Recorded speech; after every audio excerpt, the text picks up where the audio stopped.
What's going on, guys? It's Nick here, back with another video. Today we finish off our sleeper series at quarterback, searching for the next Patrick Mahomes. Mahomes is drafted as the 15th quarterback off boards in 2018, which was his first season as a starter. But he throws for 5,000 yards, 50 touchdowns, ranking first in quarterback scoring that season. So today, we're going to take a look at the double-digit rounds in drafts and see if we can't find a quarterback that has the upside to finish first overall. So in the other sleeper videos, we talked about how important it was at each position for them to be on a top scoring offense because, there's varying levels of need to be in a high caliber offense, finishing top end, depending on what position you're playing at. At quarterback, I would put that right at the top. It is the most important at quarterback for you to be targeting players who are going to finish on a high scoring team.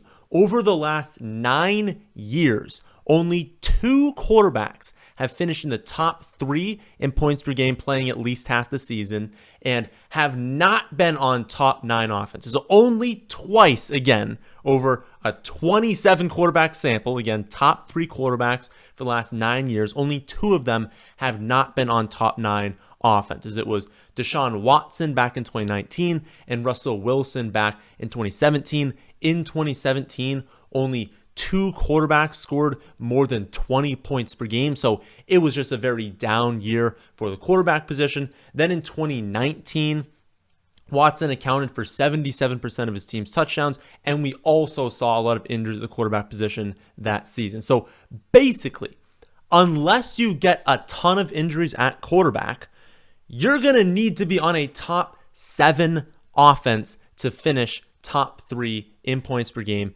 as a quarterback. 24 of the 27 top 3 quarterbacks since 2015 have been on top 7 offenses. So the question is, what can we learn from kind of looking at these last 9 years other than saying, okay, we're going to have to target a team that can finish top 7 in scoring? Anything else we can kind of decipher so we can narrow down our list for this season? One thing I would point out is that with the rise of Josh Allen, Jalen Hurts, Patrick Mahomes, Lamar Jackson, it's actually been 5 years since a quarterback was drafted in the double-digit rounds and finished top 3 in points per game. And the wild part about that was that up until that point, it had been happening every single season. In 2019, Dak finished 3rd after being taken in the mid-10th round. But in 2018, we had Mahomes, Matt Ryan, Big Ben all finish in top 3. Like they were 1, 2, 3 at quarterback scoring. They were all taken between picks 109 and 119. In 2017, you had both Carson Wentz and Alex Smith finish 2nd and 3rd if we taken in the 11th and 19th rounds. In 2016, you have Matt Ryan finishing 2nd despite being taken in the 12th round. And then in 2015, you have Cam Newton finishing 1st despite being taken in the 10th round. So every single season, we were seeing, 1 or 2, sometimes 3 quarterbacks being drafted in the later rounds that were finishing inside the top 3 in scoring. But then you have Allen, Hurts, Mahomes, and Lamar enter the league. And starting in 2020, we just haven't seen, mid to late round quarterbacks entering the top 3. So that's one big one I want people to understand. Before we had these hypermobile quarterbacks plus Patrick Mahomes entering into the league, it was just a lot easier to finish top 3 in fantasy scoring. Before last season's collapse, right? Last season, everyone got injured. There were a ton of high-end quarterback injuries. The top 3 quarterback scores were up 1.3 points per game on average compared to 2015 through 2019. And that difference was really felt in the quarterback 2s and 3s because between 2015 and 2019, you still would each year have like one really dominant quarterback. But if you look at the quarterback 2 and the quarterback 3 in points per game each season, again, kicking out the people who played like 1, 2, 3 games, in 2020, 2021, and 2022, the average quarterback 2 and quarterback 3 scored 23.75 points per game. In 2015 to 2019, that was only 21.5. So a full 2.2 points per game lower, before we have these quarterbacks that are hypermobile plus Patrick Mahomes entering the league. So again, quarterback scoring was historically low last season. You kind of have to throw that out. Leading up to last year, we were seeing a big spike in scoring at quarterback.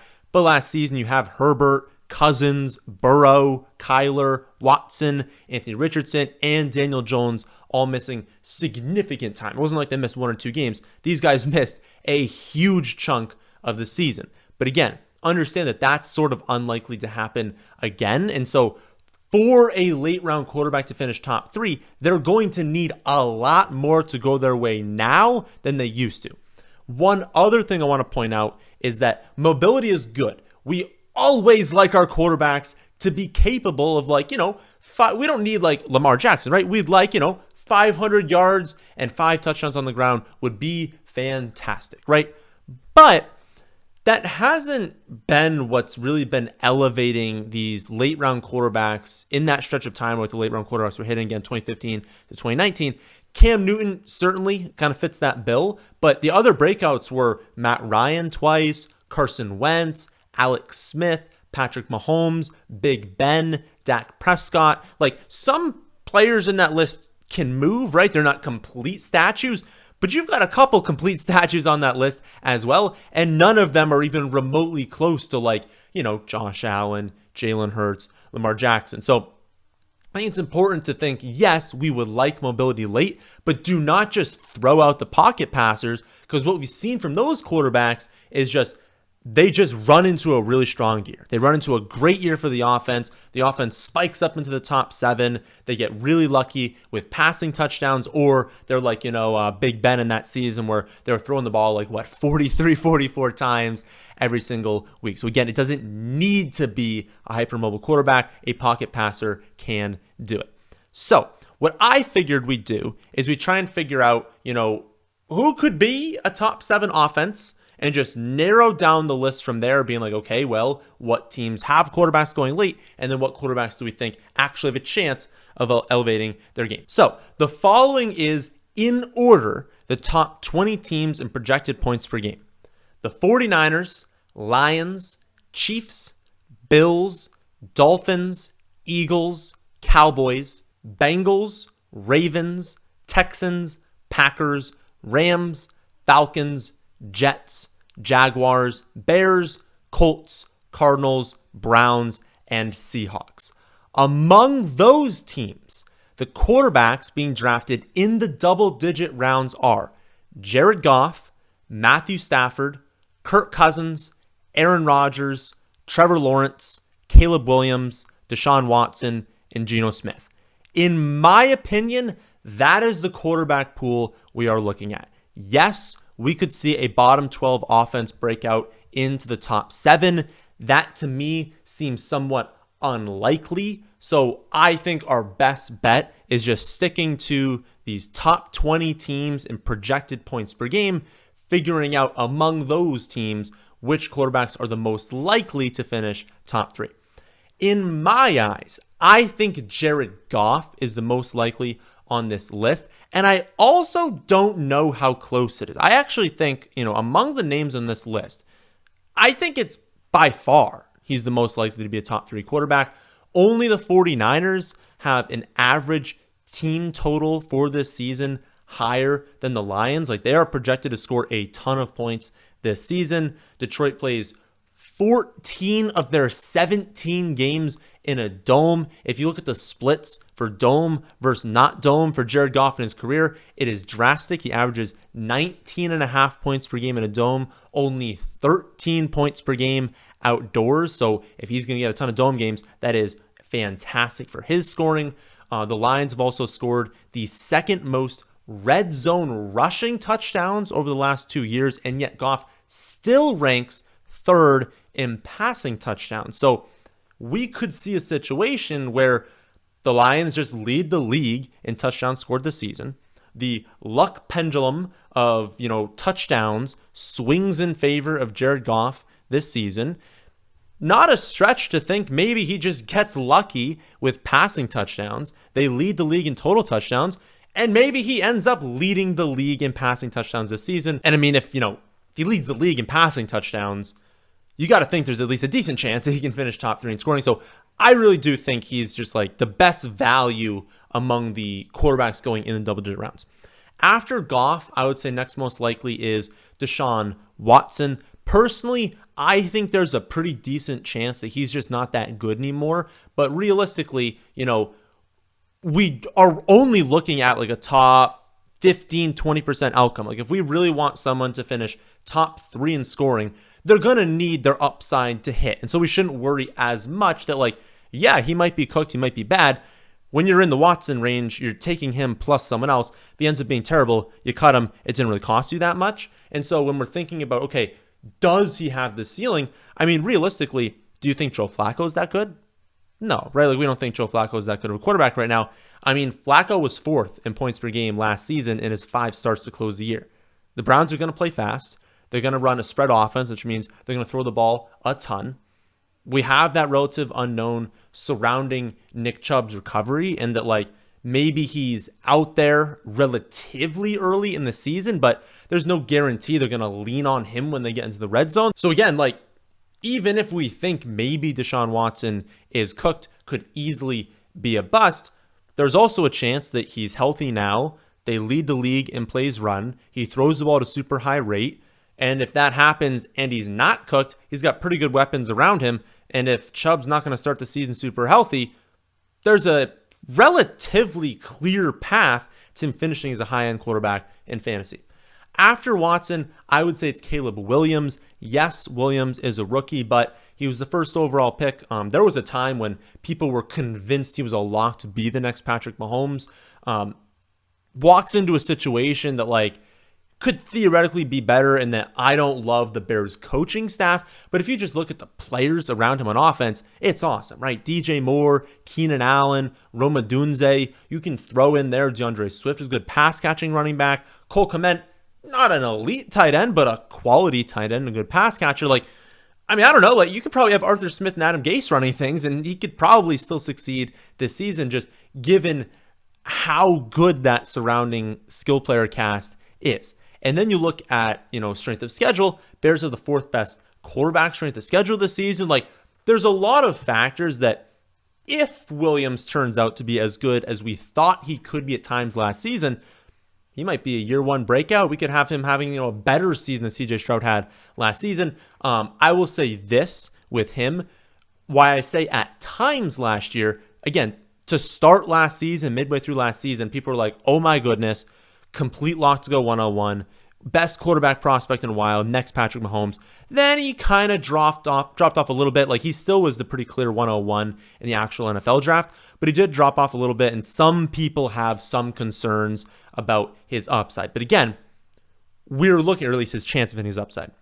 But we're looking at, top 10%, top 15% outcome. If he hits the ceiling some people thinks he has with that cast around him, yeah, he's going to have a really high-end season in fantasy. After Caleb, I would say it's Kirk Cousins. Cousins was the quarterback 7 before getting hurt last season, but now he's in, new situation. I would say it's a downgrade. Like if we look at the cast for the Vikings versus the cast for the Falcons, and we include coaching, I would prefer the Vikings. So I do think it's a downgrade, plus he's coming off the injury. But we shouldn't overlook the fact that Atlanta is still a very explosive offense. They're a very young offense. We like that for potential upside in fantasy.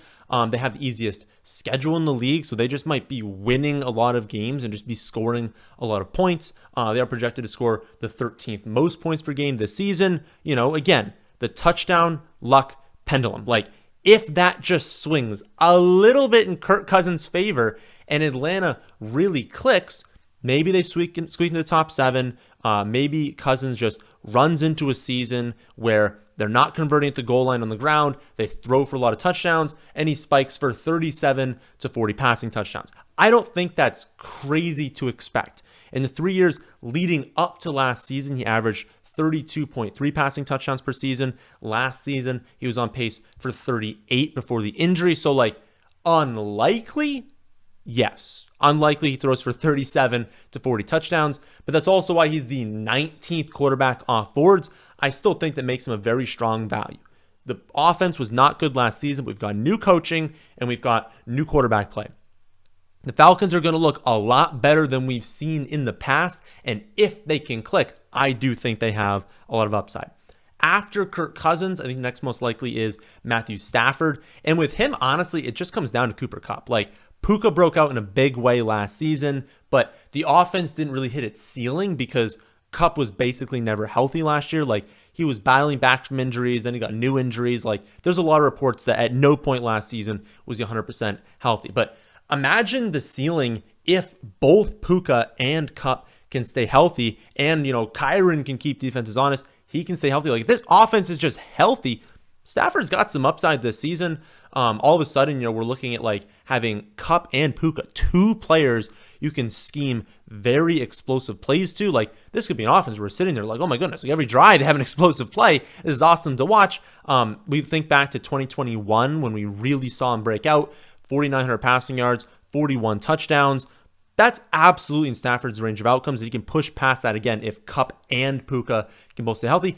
And then, they started to integrate Demarcus Robinson into the offense late last season. If you look at the 7 games that Demarcus Robinson started, Stafford had a season-long pace of over 5,000 passing yards and 41 touchdowns, only 7 interceptions. So again, upside here. And that was with Kupp at less than 100%. If everyone's 100%, we hit our ceiling here.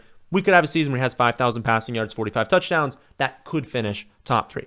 Behind Stafford, I think it is Geno Smith, and this one comes down to coaching. Is Ryan Grubb as good as I think that he is? Because if he is, and if he comes in there and, he really rejuvenates this offense, right? He's more creative. I mean, it's basically a lock that he's more creative than their old coaching staff. But if he comes in and he's more creative than their old staff, look at the skill players, right? I know Ken Walker is more of a guy that gets it done on the ground, but maybe he gets lucky and he has, 2 70-yard screen passes that get taken for touchdowns this season. You've got Metcalf. You've got Lockett. You've got JSN. I think Noah Fant can be highly efficient this season. You start looking around and you're like, if this team can just get good coaching, they have significant upside. They're at the bottom of this list because projections-wise, it's not going to happen for them. We look at like Vegas implied team totals. They are still in the lower end, but that's more of an average outcome. Again, if Ryan Grubb goes in there and he really elevates this offense and he uses them properly and all these wide receivers can start breaking out, I think Geno Smith's good enough to just get the ball into the best players' hands. And if they can do that properly, he does have upside. He has that one thing with the contract situation where late in the season, if they're not in contention, it's not looking good for Geno Smith. But you kind of have to understand that if late in the season they're not in contention, he probably was not scoring top 3 in points per game, so you don't really care. So something I wouldn't worry at all about that whole thing with the contract situation. Him and Daniel Jones, I wouldn't worry about that in fantasy because like if that actually plays out, it's because they weren't doing that good during the season anyways, and you probably cut them before that point even happened. If we get later in the season and they're crushing, they're not all of a sudden going to cut these guys, right? Like if they're crushing, they're going to give him a new contract or they're going to play out the rest of the season. So I would not worry about that. As for the final 2, Aaron Rodgers, Trevor Lawrence, I'll be honest, the case for each of them is pretty thin. Maybe the Jets get up to like 26, 27 points per game this season just because, their defense is so elite that they're getting great field position and they're so elite on offense as well, so efficient on offense that they're converting all these short drives and we really just rack up the touchdowns for Aaron Rodgers. Even then, I think with the complete lack of rushing from Rodgers, you'd need that along with higher end volume. So again, I love Garrett Wilson. We're extending that to Aaron Rodgers. I think he's a fine pick because he goes pretty late in drafts. To be top 3, probably a stretch. And then Trevor Lawrence, I don't know. He just doesn't seem to be as good as we thought he would be. He's definitely not as good as we thought he would be as a prospect. But even then, like I don't know. I feel like he's kind of overrated at this point. Maybe he developed more in the offseason, but he'd have to develop a lot because like Gabe is just a deep threat. They bring in Brian Thomas Jr., who I don't think is as good as Ridley. So I would say their like skill players got a downgrade over the offseason. Coming off the season where he's 17th in points per game, he has the worst fantasy playoff schedule for quarterbacks. I don't know. And then you think about it, okay, Trevor Lawrence is also a guy who just like consistently does it, right? He's not someone who has any sort of ceiling. Across 50 career games, he's hit 26 fantasy points 3 times. It's a no for me for Trevor Lawrence. No ceiling. I just don't see him ever finishing as a top 3 quarterback unless they get sick skill players around him, which they don't have this season. They have good skill players, but not enough to really elevate Trevor Lawrence. We thought it'd be the reverse, right? When he was drafted, we thought he'd be doing the elevating. At this point, it kind of seems like he needs the skill players to elevate him. I want to close by mentioning Jordan Love. He doesn't make this video because he's not going in double-digit rounds, but if you told me, Nick, give me one player who you think could have a breakout season that people aren't thinking of, who could be the next Patrick Mahomes, so for 5,000 yards, 50 touchdowns, and you just can't include like the top like 5 or 6 quarterbacks in like, the draft, I would say that it's Jordan Love. Elite coaching, phenomenal skill players around him. I also think he's just like an incredible talent. I think he just hits on everything. He's got explosive players. He's got people who just move the chains. He's got great coaching, great play calling, and he is a great decision maker. He's a great quarterback. I just want to throw his name out there because, again, doesn't go in double-digit rounds. But for the video, who could be the next Patrick Mahomes? I think he could be. But if we're only counting double-digit rounds, I really would say Jared Goff is definitely the most likely, and then I would say Watson behind him, but Goff would be the one I'd really be going after.